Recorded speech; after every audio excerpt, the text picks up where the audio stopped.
What's good with y'all? Let y'all come through real quick. Let y'all come through real quick. The game about to get ready to start. About what? About another hour and a half. Another hour and a half. But let y'all come through here. Make sure you hit that like button when y'all come through. Comment, let me know y'all up in here. You know what I'm saying? Let me know y'all up in here. Get ready to get this preview this game. Hit that like button when y'all come through. Y'all let me know what y'all want to see. What y'all get ready to see. What y'all want to see. Yeah, I see some of y'all starting to come through. Make sure you hit that like button when you come through. Houston, Texas versus New Orleans Saints, the only game for the day. What's good, Wink? What's good, CS? Yeah, it's almost game time. What's up? What's up? Hey, Wink, hey, let everybody know in the Discord I'm live. Need CJ to score a TD already. I definitely think that too. What's the deal, Juice World? What's up, Jay Boogie?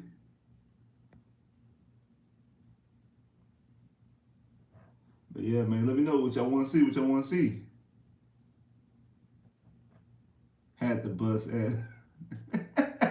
You had to play Madden already, already. Yeah. So let me know what y'all want. What y'all want to see tonight? I definitely want to see some efficient offense. That's what I want to see from CJ. I want to see some efficient offense right now. That's exactly what I want to see from the Houston Texans, mostly from CJ. I want to see some good, crisp offense.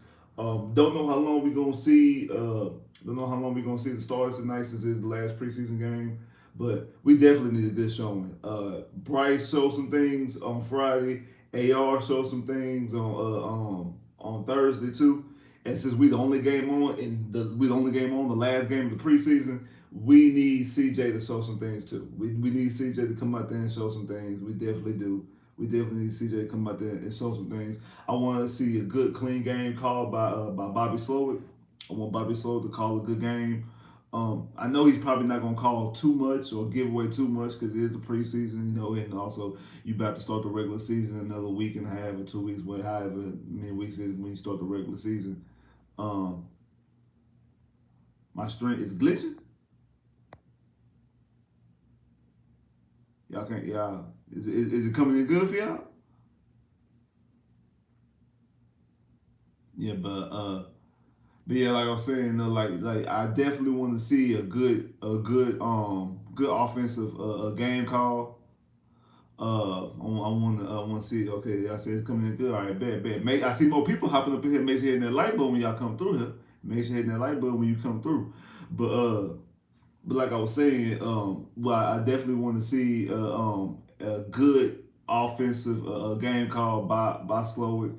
Like I said, I know he's not going to give it away too much, but I do want to see a good, clean, clean game. And I wanted to see the offense play good and clean as well. I don't want to see any false starts or holding calls.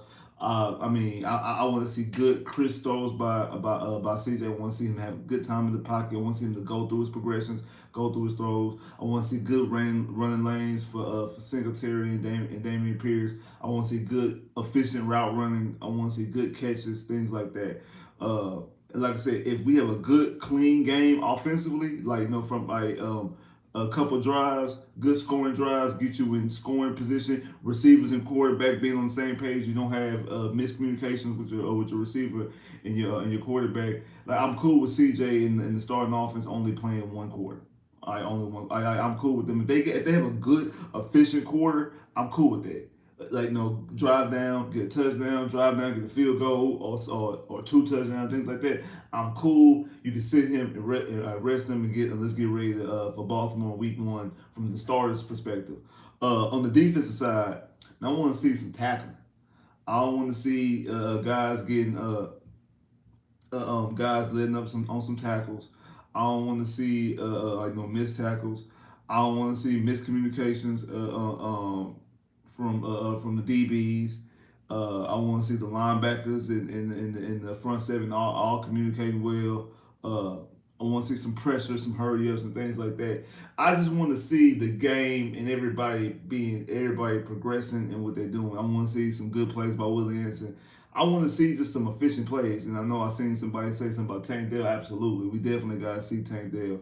I don't want to hear this. He don't need no reps or CJ. Anybody rely on him too much. I want to see Tank Dell out there making plays for your quarterback because that was the problem. That was the problem last week on some of the plays and on that drive that the Texans had a good efficient drive. It just wasn't no the Texans had good the Texans had a good efficient drive, but receivers did make any plays for the quarterback. When the quarterback like when you scramble on third down and you throw the ball to Noah Fan or Noah Brown, you got to make that play for your quarterback. And then one play Xavier Howard made, that was a good play by Xavier Howard. But I need your receivers to make some plays for your quarterback. Nico, where you at, bro? Like Nico, I need to see, especially like you get the red zone type situation. Again, I blame that red zone sequence more so on Bobby Slow than the offense. But I want to see some plays up to Nico. I want to see some plays up to Nico. All we need is play 3 quarters. I don't think they gotta play no 3 quarters, man. I don't think they gotta play 3 quarters. I see more people hopping here, make sure hitting that light bulb when you come through here. I don't need them to play. They ain't gotta play 3 quarters. They ain't gotta play 3 quarters. That's a lot. They ain't gotta play 3 quarters.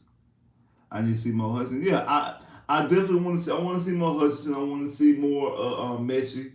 I want to see more of those guys as well. But you probably gonna see those guys more so in the back half of the game than in the front half of the game. So, but I definitely want to see. I definitely want to see some of those guys as well. I absolutely. Randy Rogers played. Everyone on this team needs to play. Yeah, I feel you. Yeah, cause didn't Pat play yesterday too? Yeah, I feel you. I definitely feel you. I definitely feel you. Saints ain't playing no starters. Okay, I haven't heard that. But if they don't, if they don't play any starters, then the offense definitely needs to be looking crisp. I don't hear no excuses. I don't hear no excuses at all. Last game awareness. Yeah, I don't know. I don't really know what Schultz did have. It wasn't just a miscommunication on that play on what should have been could have been a touchdown play or whatever. It wasn't just a miscommunication. It was later on the drive that the best drive of the game, best drive of the preseason from the offense. When CJ Stroud was driving, he had a high read and he stood up here doing a double move in the air. I don't know if y'all seen the quarterback school breakdown. He was talking about that, like you out here doing double move on the air. There's nobody there. It's strictly air, and you doing a double move on the air.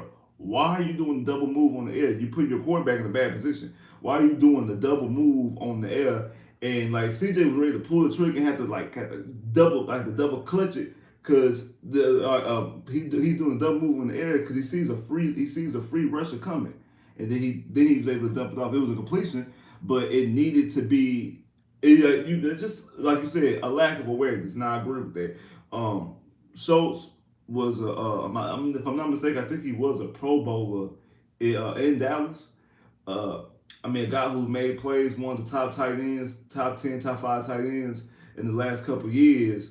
In the last couple of years, but what you need to do in the last couple of years, but what you need to do is you need to step up your awareness game. You really do. You definitely step up your awareness game, man. Whoa, hey man, hey, shout out to that boy Chris once again with the super chat love. I appreciate that, bro. Shout out to that boy Chris once again with the super chat love. Suspects intestination, bro. Tank is mediocre at best. Nothing special about this man. The Texan. Come on, bro. Nah,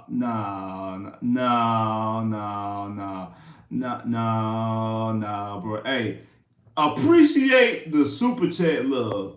Saying Tank is mediocre at best, bro.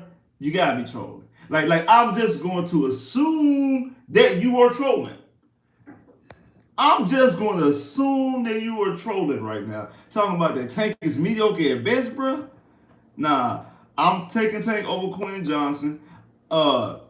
Jackson's like Jackson Smith and JSN had some good plays.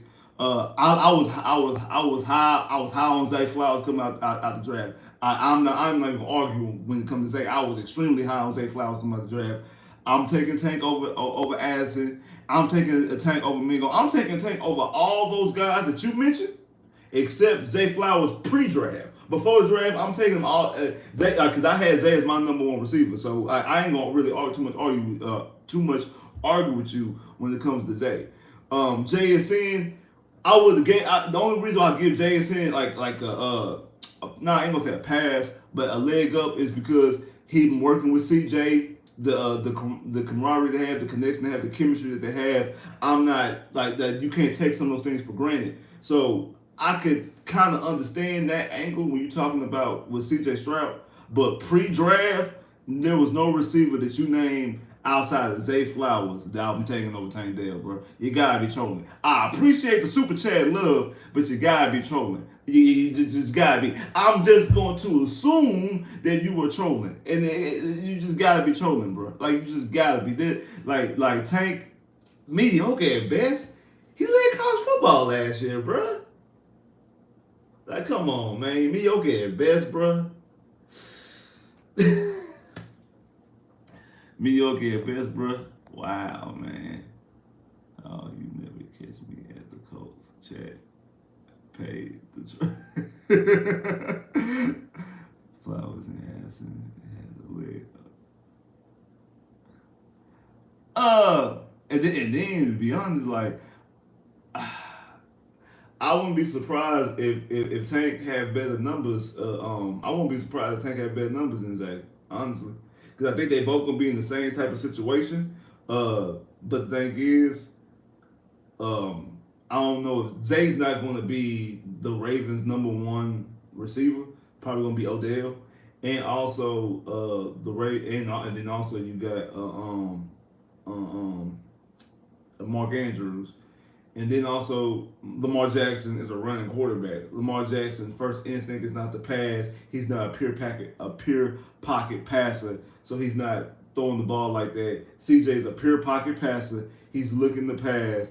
And I'm thinking that Tank Dell more likely is going to be our number one receiver. So he's probably going to even have even better numbers than Zay. But yeah, you tripping. You're definitely tripping. And then you brought up Quentin Johnson. Like Quentin Johnson is similar to Nico Collins, big and soft. Like if you want to be honest with you, like Quentin Johnson is similar to Nico Collins, big and soft, big and soft. Quentin Johnson, I want to like Quentin Johnson in college football last year. The only thing is, at least Nico played well in college. And what hurt Nico, the guy Nico into the third round was because the cold COVID he had played. I think if Nico would have played another year in Michigan, you know what I'm saying, like with like the cold COVID situation, he didn't sit out, would have played the full season or whatever the case may be. I think Nico could have got himself up to be he's a third round pick. I think Nico could have got himself to be a second round, maybe bubble late first. When it comes to Quentin Johnson showed you that he was soft in college. Quentin Johnson showed you he was soft in college. Hey, I see more people jump in. Hey, make sure you hit the like button when y'all come through. Appreciate that. He showed you in college that he was soft. Like Nico showed you in I'm not Nico. Quentin Johnson showed you in college that he was soft. Now he's in a good situation himself, being with the Chargers and being with a quarterback who's gonna throw the football, especially a Kellen Moore. Calling plays out there, you know, he's going to put the ball in the air as well, what he did for Dak and the Cowboys. So you definitely know that he's going to be able to get up numbers. He got other receiver help, so he's going to be able to put up numbers. I think that Tank going to have better numbers than all of them, honestly. The only thing that's going to probably, that's going to possibly hurt Tank from a number standpoint, like competing with those guys with catches and yards and things like that, is us spreading the football around because we don't have a bona fide number one, and two, them probably using him in other situations and him using him in other things. So he might not have the 100 catches and 1,500 yards, but he gonna have a lot of statistics because they're probably going to use him in the backfield. Maybe not just hand the ball off and running the ball, but they're going to do things to him to be able to get the football in his hands, and able for him to make plays. But I think he's going to be on par, if not surpass some of those guys, if not all those guys, those first round picks with numbers. JSN, I mean, to be honest, do we really trust Geno Smith? And he got Tyler Lockett, and he got DK Metcalf. So I don't really see him being out there getting a whole bunch of numbers again. I mean, we seen what Geno did last year. Are we sure that Geno could do that again? Zay Flowers, like I say, Zay Flowers got a whole bunch of receiver threats, and again, that type of quarterback is just maybe get the football in there. Addison, yeah, Kirk Cousins gonna put up numbers, but you got Jay Jettis over there. You do got Jay Jettis over there. So we gonna see. We gonna see, because when it comes to Tank, it really seems like Tank gonna be the only person who's gonna be able to get the football.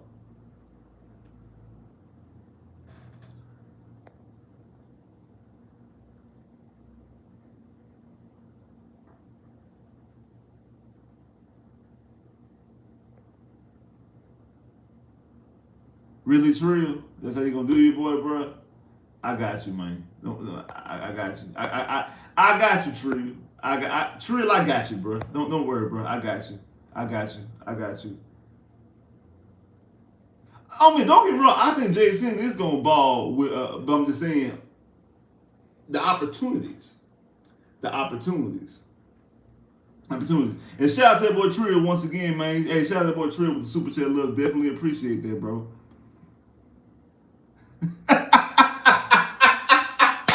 But he third string though. Yeah, but he third. Hey, JSN, but he third string though. Nah, JSN ain't third string, but he is. As of right now, he's the third receiver because they got Tyler Lockett and DK Metcalf, and I definitely think that he's able to ball, and I think that he's in a good situation. I'm just talking about from a number standpoint, comparing his numbers to Tank, because Tank might get more opportunities because Tank is pretty much the guy, and he's in a better quarterback situation. I trust CJ Stroud over Geno Smith. Honestly, I do. And then, like I said, JSN is not the number one receiver. That's DK hands down. So it's at JSN and Tyler Lockett battling for 2 and 3. So you don't know exactly which one you gonna get. You really don't. You don't know which one you don't know which one you gonna get. But here's what it is, though. You don't know which one you're gonna get. And like I said, shout out to that boy Trill once again with the super chat love. But my boy Professor Trill, shout out to super chat love. Definitely appreciate that.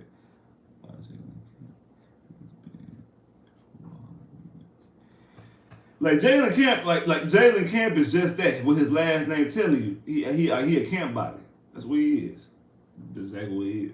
He's a camp body. That's exactly what Jay is. That's exactly what Jalen Camp is. He's a guy in camp. Like I said, we've seen him in camp for the last 3-4 seasons, and that's all he's been elevated to. When we have nobody out there, like for real, like if he wasn't able to crack the lineup or able to make plays, when you got what the boy name is Chris Moore out there, when you got Nico in and out the lineup. Brandon Cooks not playing because he's trying to get traded or sitting out or whatever the case may be. Like, it was a lot of situations why Kemp went out there playing, making plays.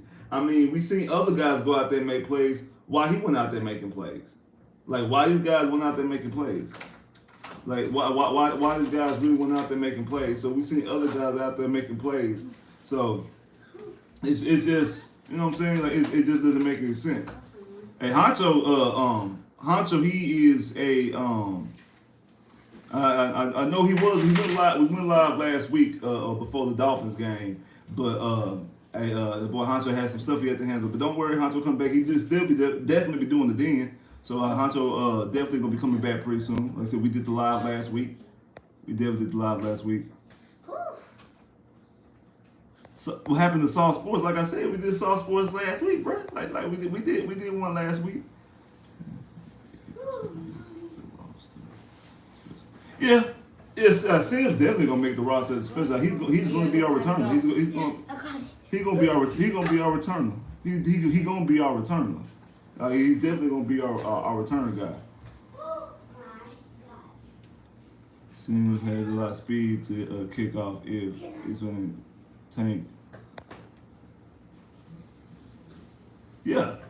Yeah, I actually like the combination of both. To be honest with you, the only thing about Tank Dale, I want to use Tank in the punt game, but the only thing about that is because I think we might depend on him a lot when it comes to the offense. We're going to depend on Tank a lot when it comes to the offense. So because of that, I don't exactly know how much we're gonna use him in the return game. I would like to see him in the return game, but I don't know how much we're gonna be able to use him in the return game because I don't know how much we're gonna use him in the return game because I don't know how much we're gonna use him in the return game because of like I said, we gonna be relying on him a lot when it comes to the offense. I definitely don't want to see Desmond King. There's no reason for this. There's really because of Sims and Tank. There's no reason to have Desmond King out there. There's not. There's not a reason at all to have Desmond King out there return punts. To be honest, Desmond King needs to step up his game. Period on defense, like on defense, because for the last 2 seasons, especially under Lovie Smith's defense, Desmond King was playing superb when it comes to being the slot corner. What we've seen the last 2 weeks, and also what we've been seeing in the training camp, he's the guy who's been getting cooked. Him and Shaq Griffin been the guys who been getting cooked, and Desmond King has been looking worse out there. At least Shaq Griffin is coming off an injury. Like Shaq Griffin's coming off injury, trying to get in the groove of being what Shaq Griffin was. The Desmond King is not. So why Desmond King ain't stepping up? I don't really know what's going on. Nico better cook out there for for the first series. Desmond King, Nico, like I said, Nico needs to show exactly what he got. Like that's why I'm at with Nico Collins. That's exactly why I'm at with Nico. I need Nico to show exactly what he got. I need Nico to come out there and stop playing around. He ran out of excuses. We have a quarterback. We have an offense. We have a offensive system. We have an offensive system that's predicated on getting wide receivers wide open. I need him to show up and show what he got. I need him to show up and show what he got. Is Greedy still a free agent? I don't know. I don't even know the sequence of what Greedy if Greedy's a free agent or not. I don't know. I don't know if he's still a free agent or not. I would love to see Greedy on this team too. I mean, he definitely could be in for depth. He definitely should be in for depth. Matching from a health standpoint is at 100%. We just gotta take things slow when it comes to Mitch. That's all. We just take with everything's precautionary reason. We just take them slow. Cal, getting the baby blue color. It's almost done. He said. Yeah. From the information now I've gathered when it comes to that whole that baby blue, which they're calling H-Town blue. What I kind of figured they was gonna do that when they first were talking about the colors. Blue, the deep steel blue is still gonna be, from what I'm gathering, deep steel blue is still gonna be the primary color. It's still gonna be red is the alternate, Liberty White obviously is the white jersey, and like baby blue, the H-Town blue is like the special edition. And also said that we're gonna have multiple helmets. So we already have the two helmets. We already have the red helmet. We already have the obviously our regular deep steel blue helmet. From what I'm thinking they're gonna give us a white helmet, and I think that white helmet they're gonna change the blue on the logo, like the blue, like the blue as the main point on the logo. I feel like that's gonna be baby blue.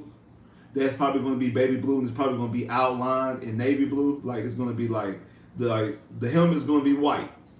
The logo is going to be red, and where the navy blue is going to be baby blue, and it's going to be outlined in navy blue. And they're going to have like a baby blue jersey with probably white numbers outlined and trimmed in red and baby blue. Because even in the baby blue merchandise that they do have, they still have the navy blue in it. Like in the H-Town jackets, the state, like they have the logo of the state of Texas. That's navy blue, and then obviously the Texas logo is still the regular Texas logo. Then the H-Town is like it says H-Town on the back, and that's red outlined in white. The H is red outlined white. So I'm thinking that's probably what we're gonna have. We're probably gonna have a baby blue jersey with red numbers outlined in white and probably trimmed in blue as well. Probably got Texans or Houston or H-Town or something like that in the navy blue font and some things like that. The numbers, the name on the back probably navy blue trimmed in red. So something of that type of, like, so you incorporate all the colors. White obviously is always going to be in it.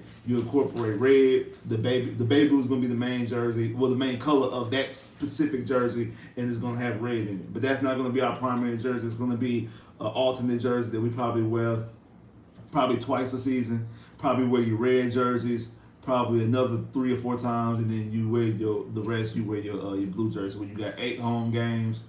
So out of the 8 home games, even though we always played the first game in Liberty White, so you have 7. You got 7 games.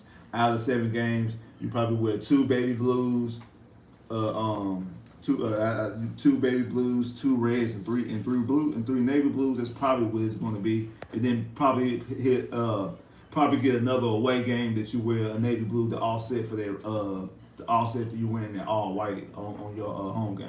And then we alternate, have an additional home game and stuff like that. So I mean, I'm getting too deep into the weeds on specifics. Like I said, I don't even know what the jerseys look like. Honestly, I'm just going down what I'm feeling like what I think they're going to do with the color combinations.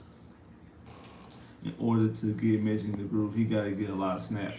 Like I said, they're taking him slow, and he does need to get in the group, but he also needs to get on a consistent basis to be in tip-top football shape. There's a difference between being in shape, and there's a difference between being in NFL football shape. One, being in football shape in general, then being in NFL football shape is a whole other ballgame to be in. So it's baby steps, you know what I'm saying? It's baby steps to get to this. So you think they will make jersey changes to the deep steel blue? Yeah, we get new jerseys at all, and like he's already said that we getting 4 jerseys. So I'm thinking navy blue, red, white, and baby blue. That's what I'm thinking. So deep steel blue, battle red, liberty white, and H-Town blue. Because we give a name to all the colors. Those are your 4 jerseys right there. Now, what they look like, I have no idea. You already got your deep steel blue helmet. You got your battle red helmet.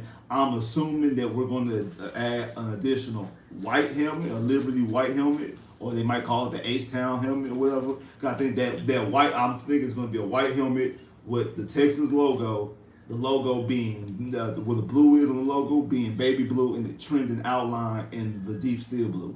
That's what I think it's going to be. Now, I'm completely spitballing. I could be completely wrong, 1,000% wrong. I'm just completely spitballing right now. I wouldn't mind getting something black. Yeah, there's nothing black in our logo. Like there's nothing black in our logo. There's no like color palette like for it to be black. I've heard that before. I mean, I just don't. I don't really see the necessary. There's nothing too. All our colors are dark.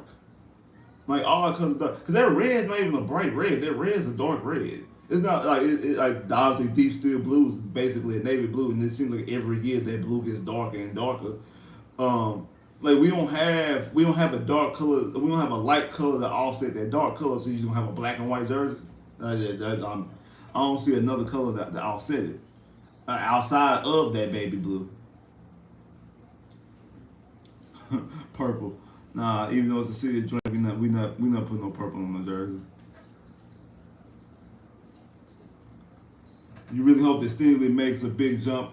Man, Stingley has a lot of potential. Stingley showed a lot last year in the 9 games that he played.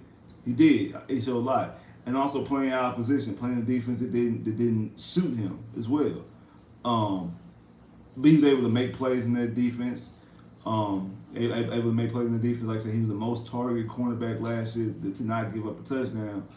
I think that D'Amico is going to get him in the right position, and I think he's going to make a lot of plays. Not to mention playing the full season. Also having Jimmy Ward back there. I think Petrie stepping up, having another good season. Like I said, I have a lot of high hopes for the secondary. I do. And then I'm not even mentioning the Willie Anderson in that front 7. Hopefully Jonathan Kennard plays the full season as well, or at least the majority of the season. I have a lot of expectations for the secondary. I do. I think that the secondary has the potential to be one of our best secondaries of all time. Our best secondary of all time actually is 2004. People don't talk about that one a lot. Dante Robinson as a rookie had 6 picks. Then you had Aaron Glenn on the opposite side. Aaron Glenn had 5 that season.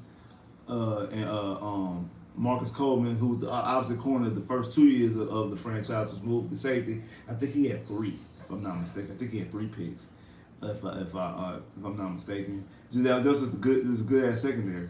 It's a good ass secondary, but nobody talks about. We talk about 2018 with J. Joe and Kareem Jackson and Honey Badger and Justin Reed. We talked about 2016 with J. Joe and Kareem Jackson and AJ Bouye and Quinn Dibbs was on that team too. We talk about those things. We talked about 2012 with Kareem and J. Joe and Glover Quinn and Daniel Manning, but we don't really talk about that 2004, and I think that 2004 is probably the best one so far.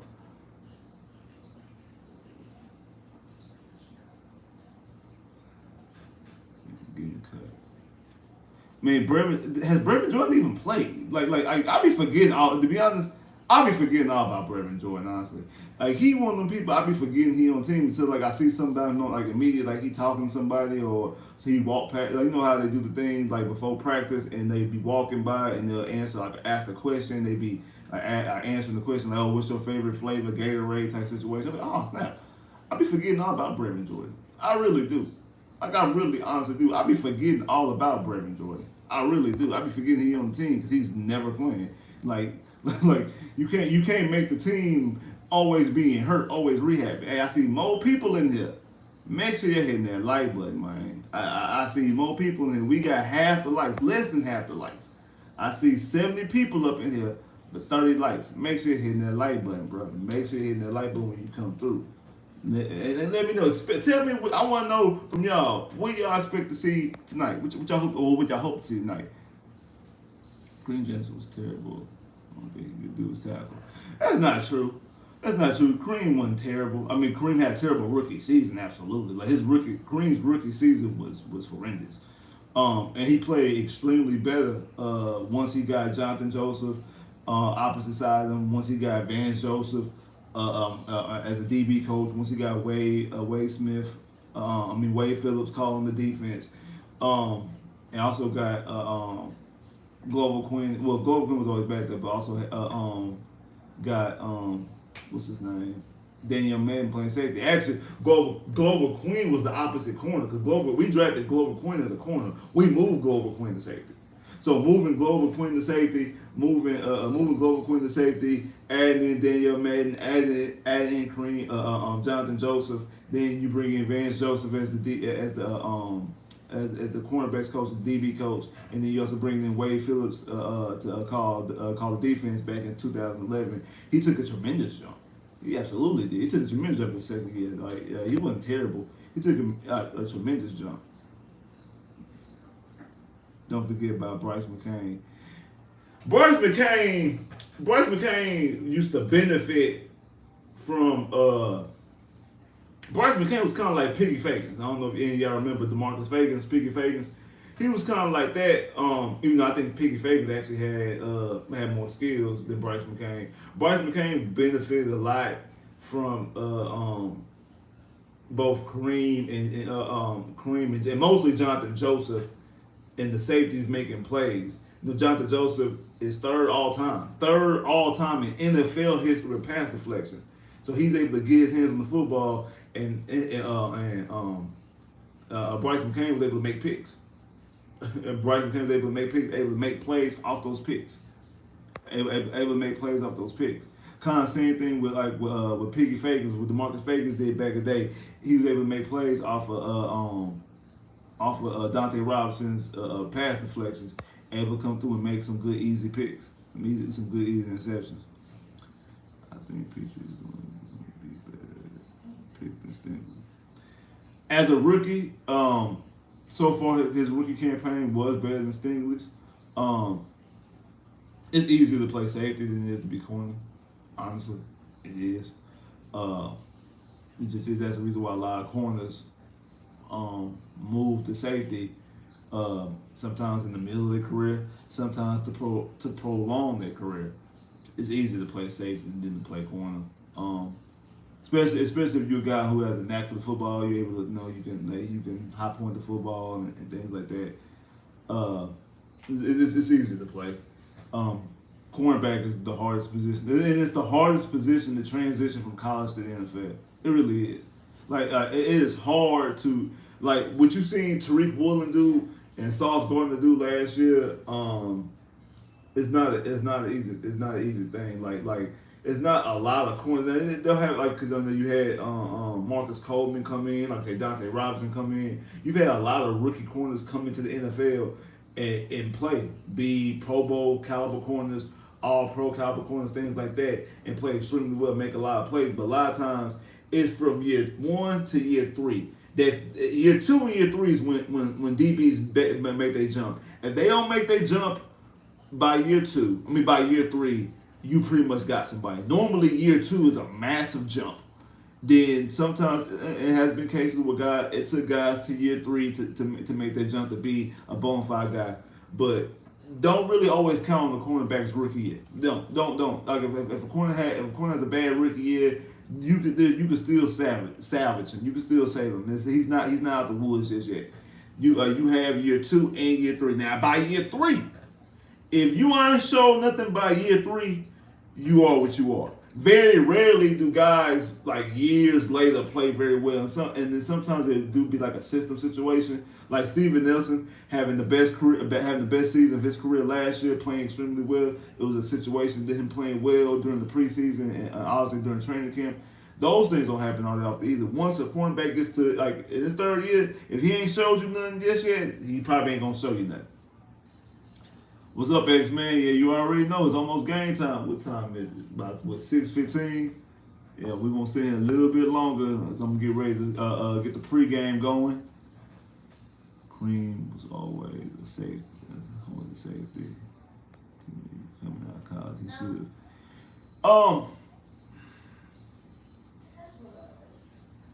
Yeah, you might be right. Cream might have been better suited to play safety because in 2018 when we moved him to safety, I know we were upset that we didn't re-sign Honey Badger, and we just had drafted Brooks Reed. No, not Brooks Reed. Justin Reed. I said Brooks Reed. We just drafted Justin Reed, but Kareem played better than everybody like that year in 2018. Like when we moved him to safety, he played better than everybody at safety. It was at the point because we had injuries at corner, we had to move him back to corner, have him playing corner. And that's when he made, some of his hiccups and things like that. But yeah, Kareem probably definitely was always should have been playing safety. But you draft him as a corner. I mean, he was the best corner on the national championship team in Alabama. He was the best corner on the national championship team. It's Nick Saban. Nick Saban was thought by when Nick Saban got hired at Alabama, you knew Nick Saban for DBs. He was a DB-minded coach. You knew Nick Saban for his secondary. So he's the best corner on the Nick Saban at that time on Nick Saban's defense, the national championship. You thought that you were going to have him and use him as a corner. And you might be right. We might have should have moved him to safety early on and probably saved his career. But like I said, once we got the things in place, like I say, the other corners around him, the other safeties, DB coach, it helped him a lot and helped out his career a whole lot. Definitely did. Like I said, make sure you hit that like button when y'all come through here too. I see more of y'all coming in. Make sure you hit that like button. Who's the best punter and kicker in franchise history? Sean, Laker, Chris Brown,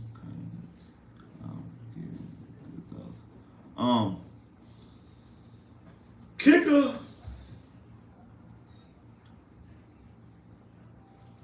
It's not Randy. It's not Randy. It might end up being Kaimi, honestly. It might be Kaimi. I wasn't all that high on Chris Brown back in the day. It might be. I know a lot of people don't like that. It might be Kaimi. Kaimi might be the best kicker, honestly. Luck played in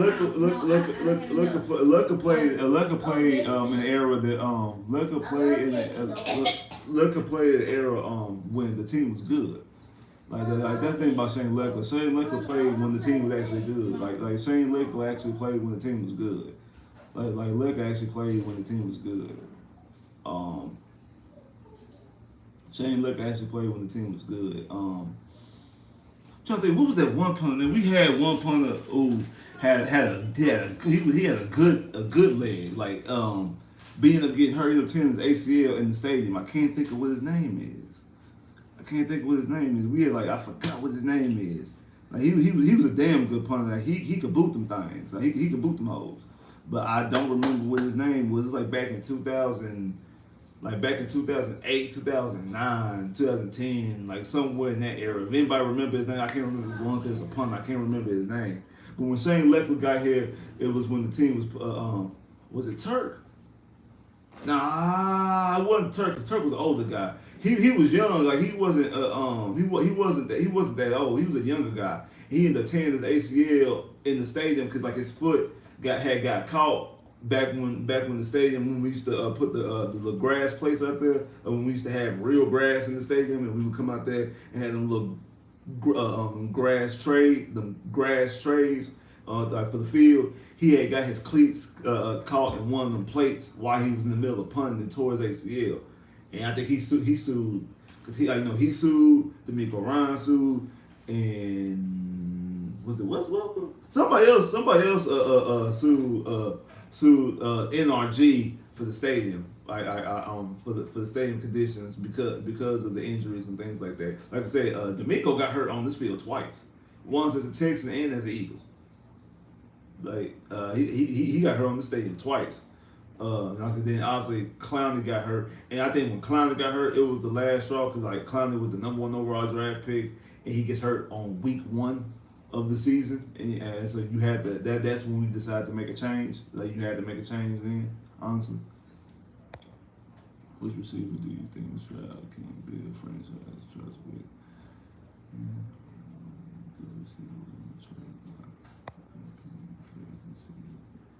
I don't know which receivers could be on the trade block. Like I said, as of right now, I think your starting receivers are you have Tank, Nico, Robert Woods, Noah Brown. Then you got Mechie and Hutchinson, as you don't know exactly when they're going to play or how they're going to play. Like this is like that. That's what I think the order is. I think the order is Tank, Nico, Robert Woods, Noah Brown, and then like I said, Mechie and Xavier Hutchinson. Just don't know how they're going to factor into it. I don't know what receivers are going to be. What receivers are free agencies, or what receivers are pending free agents, or it could be on the trade block. Maybe possibly a what's his name for the Broncos? Jerry Jeudy, possibly Jerry Jeudy. I don't know if T Higgins can, because I think T Higgins is coming up. They gotta pay Joe Burrow, and you already know they're gonna pay Jamar Chase. So is T Higgins gonna be available? Don't know. I think the Texans. I think depend on because obviously we don't have our own pick. The Cleveland we own the Cleveland Browns pick. So depending on what the Cleveland Browns do, I think is how the Texans are going to make their decision on if they're going to draft. I think the Texans are also planning on drafting a receiver. I think, like I said, Xavier Hutchinson at UT is a main target. I think everybody in here wants Marv, especially you having C.J. Stroud, him having his #1 receiver from college. You doing the same thing that you did with Joe Burrow and Jamar Chase. What you doing with all these other guys pairing up with college teammates. So so I definitely think that would be that's the ideal situation is going after Marvin Harrison Jr. But Marvin Harrison Jr. probably going to have a top 5 pick. With Xavier Hudson, you probably just need to be in the top 15. I think you definitely could be there with Cleveland. I don't think Cleveland's going to be a top 5 pick team, but I definitely think they can definitely get you a top 15 pick. So you might be able to get Xavier Hudson, Xavier Worthy with a top 15 pick in next year's draft, but we'll have to see about that. T. Higgins, like I said, if you're too far in the draft and you're not able to make a play on none of those receivers, like I said, you do have possibly, like I said, T. Higgins able to come available. Because I don't know if Cincinnati's gonna be able to afford to pay him. I do think I've been saying this about Jerry Judy for a year now. I think Jerry Judy could potentially become available. You basically should be able to make a play for Jerry Judy. I know a lot of people would love to have Waddle, bring Waddle back to the city of Houston. He's from Houston, but I don't know if Miami will. I don't know if Miami's willing to give him up. Same thing with Jamar Chase. I think the Vikings are gonna draft Jamar. I mean, the Vikings are going to pay Jamar Chase. I think the Vikings will actually give money to Jamar Chase. So I don't think. I mean, not Jamar Chase. Jettis. I'm sorry. I think that he'll be able to give the money to Jettis, and I think he'll be able to. They'll probably pay Jettis and things like that. So I don't think that he'll come available. I think I just seen somebody say something about Brandon Ayuk. Brandon Ayuk could be a good one. Has a relationship with D'Amico Ryans, both being from the 49ers, and Bobby Slowick as well, being on the 49ers offense. So who knows? We'll see. It was rumors about us trading for Brandon Ayuk once we hired D'Amico Ryans and Bobby Slowick. Some of those rumors came out, and again, those are just rumors and things like that. People just talking, throwing things out there in the tea leaves. But that name was brought up for the Houston Texans back in March. Back in early March, late February, early March. That name was brought up as a possibility, so who knows? You would like T. Higgins? I would like T. Higgins too. I would think that if you put T. Higgins in this office and give him a chance, I think that T. Higgins can potentially be a number one. I definitely do. I do think if you give put T. Higgins in this situation, I definitely think that he can show you that he has the talent and capability to be a number one. Because again, he was supposed to be their number one receiver. They didn't know they were going to get Jamar Chase. They didn't know that Joe Burrow wasn't going to finish out his rookie year, and then they were planning on drafting offensive lineman until they asked Joe Burrow, hey, what you want us to do? You want us to draft an offensive lineman, or you want us to get your boy? He like, get my boy. We can make some shake with O line. Like we can make some shake with O line. Give me my boy, and I'll be able to give my boy, and I'll be able to make some shake. What time the game at? The game is at 7 on Fox. The game is at 7 on Fox. Like I said, it's 6:25. I'm about to get ready to jump out in a little minute and get stuff ready for the game. The game starts at 7 on Fox. We the only game on tonight, prime time. Like I said, I think we got the whole Fox crew broadcasting and stuff like that. So prime time. I want to see how this offense come out. Want to see how this offense looks. Hope it looks crisp. Hopefully, C.J. Stroud in this offense. I want to see C.J. Stroud able to scan the field. I want to see him go through his progressions, make right decisions, make right reads, good reads, right decisions, and things like that. Able to distribute the football accurately. Able to stand strong, stand up in the pocket, stand up tall and strong in the pocket. Hope the offensive line protects him where he's not under duress. I want to see a good, crisp game, a good, crisp, clean game from the offense. From, like I say, from the blocking, from CJ, from the receivers, and from Bobby Slowick. I need Bobby Slowick to call a good game as well. I want to see that. Like I said, if I see that, I'm cool with them only playing the first quarter. If they have a good, crisp, clean first quarter, I'm cool with them playing a good, clean, crisp one quarter. I said fourth quarter, 1 quarter. A good, clean, crisp quarter. If they can do that, I'm good with them only playing 1 quarter. They can do that. Do you see a number one receiver with you? I don't know. Possibly. I do think that T. Higgins is more of a number one player than Brandon Ayuk. Brandon Ayuk has a lot of talent. I think T. Higgins probably could be I think T. Higgins could be a better number one than Brandon Ayuk. But I definitely think that Ayuk. I mean, sometimes putting guys in the right situations with the right quarterback and the right play calling can turn guys into being number ones. That's crazy because T. Higgins was on my draft board when he came out. I'm a big Ayuk fan. Yeah, I hope we can too. I hope we get surrounded with some talent too. You don't think Judy a number one? Huh. I think Judy can be a number one. Judy has superb route running skills. He's a very smooth route runner. And with this offense that can scheme wide receivers open, him being a good, clean, crisp route runner, him being a superb route runner, I think that is good. That is good if he able to be a good clean route runner. if he be a good, clean route runner, that's superb. With this type of offense, like with this type of offense, I think that'd be good. Like Bobby Sawyer be able to scheme him open all the time. Honestly, I see a good slot player in IU. Yeah, I mean, hey, and I mean, Odell Beckham is a slot player. Hopkins be playing. Like, these guys are playing the slot. Like, I don't consider slot not being a number one. You can be a number one receiver and be a slot player. When I say number one receiver, I mean a guy who can change and dictate the way the defense calls the game. Like the defense, and we gotta make sure we know what number, blah blah, whatever number you win, number 11, number 10, number 13, number 84, whatever. I gotta make sure I know exactly where you at all times on the field because you can make plays at any given time. And I think that Tank can be that.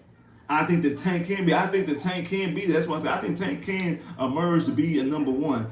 I now again, is he going to be a guy who's going to get 100 plus catches and 1,600 yards? That I do not know, but I definitely think he's going to be a supreme route runner and be able to be a reliable target. I definitely think he'd be able to do that. I definitely think he can do that. I definitely think he can actually do that. Judy is a perfect with the Broncos. Yeah. I mean, my only thing about Judy being where we's at with the Broncos is the type of quarterback he got, and we don't know if Russell Wilson is Russell Wilson. Like when they first got Russell Wilson, I mean, I think they were like, okay, they got a whole bunch of talents, they got a whole bunch of stuff. Yeah. Like they got a whole bunch of stuff because they got Russell Wilson, they got a whole bunch of type of weapons and things like that. So you would think that everything will work out just fine, but I think that's mostly the situation because how bad Russell played. And if I'm not mistaken, I think Judy still had either 900 or 1,000 yards last year with Russell Wilson playing the way he played. Honestly, he can show 1,000 that he's a real number one. Yeah, like I said, I definitely think that T. Higgins is a number one, and when you can put him on the team by himself, him getting all the targets, he definitely be a number one. His only problem why he's not a number one is because he's playing with Jamar Chase, who my opinion is a top 5, top 3 receiver in the league. So that's the only thing that's hurting him. That's the only thing that's hurting him. But it's like I said, it's 6:30, y'all. Like I said, the game about to start in another 30 minutes. I'm about to get ready to get up out of here. Game about to start at 7 o'clock. I don't know if I'm gonna do one after the game. I might, just depending on how the game go. I might do another live stream after the game because that was my original plan, was to do a live after the game, but because I forgot like how late the game is and stuff like that. I'm like, man, I might be doing one before the game because the game might be on too late, so I don't know. But depending on around what time the game ends, I'll probably do another live stream after the game. We could break down what we just seen. So hey, like, share, subscribe, comment, click this bell, get more videos. Like, we on the race to 6,000. Shout out to that boy Trill. Shout out to that boy Chris for the super chat love. Definitely appreciate that. Like I said, y'all catch me possibly after the game going live right here, and hopefully we have a good showing. Wins and losses we don't really care about in the preseason. Actually, it's a good thing that we already got a loss because most teams that go undefeated don't win. So it's a good thing that we got a loss. We just want to see good, clean football. We want to see our quarterback and our offense progress, and we want to see better effort out of our defense because that effort last week was piss poor. The effort that we seen week 1 was superb. The effort that we seen last week was piss poor. So we need a better showing on the offense. I mean, on the better showing defensively on the effort, and we need a better offensive call game plan from Bobby Slowick and a good, clean game from our offense. Like, share, subscribe, comment below, click that bell, get more videos. I holla.